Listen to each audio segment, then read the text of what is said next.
ऊपरी असम के मरियानी थाना तिनाली में बीती रात भीषण अग्निकांड हुआ है। अग्निकांड में इलाके के 11 व्यावसायिक प्रतिष्ठान जलकर राख हो गए। इस दौरान लाखों की संपत्ति स्वाहा हो गई। कई सिलेंडर फटने से आग की लपटें और ज्यादा फैली। संदेह जताया जा रहा है कि शॉर्ट सर्किट की वजह से आग लगी। वहीं दूसरी ओर स्थानीय लोगों का आरोप है कि दमकल की गाड़ियों के देर से पहुंचने के कारण आग की लपटों ने कई दुकानों को अपनी चपेट में ले लिया।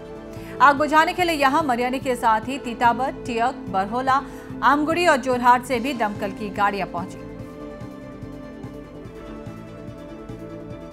फायर ब्रिगेड এখন আছে কিন্তু ইয়াৰ পৰা তিতাবৰত য'ত মানে ফায়াৰ ব্ৰিগেড সাব ৰেজিষ্ট্ৰেশ্যন আছে অফিসটো কাৰ্যালয় ইয়াৰ পৰা মাত্ৰ 9 কিলোমিটাৰ, ইয়াৰ পৰা চিনামৰা 8 কিলোমিটাৰ। ফায়াৰ ব্ৰিগেড আহোঁতে 1 ঘণ্টা লাগিছে।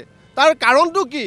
আজি ফায়াৰ ব্ৰিগেড পুলিচে কৈছে আধুনিকৰণ কৰিছে, কিন্তু ফায়াৰ ব্ৰিগেডৰ আধুনিকৰণ ক'ত?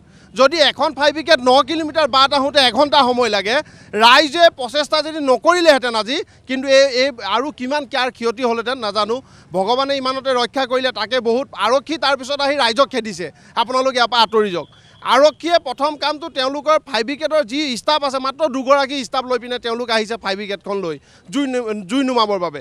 ফায়াৰ ব্ৰিগেডৰ আধুনিকৰণ ক'ত? অতি মানে পৰিতাপৰ বিষয়। ইয়াৰ আগতো আমাৰ সেই ৰেল গেটৰ ওচৰত ঘৰ জ্বলিছে, যোৱা ডিচেম্বৰ মাহত মোৰ ঘৰ জ্বলিছে। কিন্তু ফায়াৰ ব্ৰিগেডে যিটো শিক্ষা ল'ব লাগে সেই শিক্ষাটো আজিলৈকে লোৱা আমি নেদেখিলোঁ।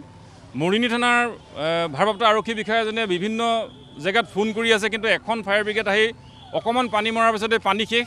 তাৰপিছত ইখন গাড়ী আহিবলৈ কমচে কম আধা ঘণ্টাতকৈ বেছি সময় লাগিছে, যাৰ বিনিময়ত এইখন জ্বলি শেষ হৈ গ'ল।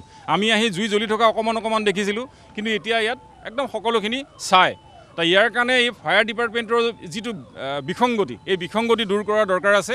আৰু বিশেষভাৱে বৰ্তমানে এতিয়া ধৰি লওক পুলিচ প্ৰশাসনৰ মুৰব্বী কেইজনমান আহি পেলাই অকল ট্ৰেফিক ক্লিয়াৰেঞ্চত লাগি আছে। ট্ৰেফিক ক্লিয়াৰেঞ্চত কিন্তু সাধাৰণ ৰাইজে জুই নুমুৱালে। নিজৰ যিটো মূল দায়িত্ব সেই দায়িত্বত বিফল হৈছে। অকল ভিৰটো গুচাই দিলে নহ'ব নহয়। ইয়াত মানুহৰ কোনোবা উৎপাত কৰিবলৈ অহা নাই, নিজৰ সম্পত্তি জ্বলিছে, সম্পত্তি ৰক্ষা কৰিবলৈ ইয়ালৈ আহিছে। আৰু সেই মানুহজন, সেই পৰিয়ালটো যদি ইয়ালৈ নাহে তেতিয়াহ'লে আজি একোৱে নাবাচিলে। আজি যিটো অৱস্থা দেখিছে, ফায়াৰ ব্ৰিগেড যদি উপযুক্ত সময়ত গোটেইখন আহিলে তেতিয়াহ'লে এইবোৰ সম্পত্তি নষ্ট হ'বলৈ নাপায়।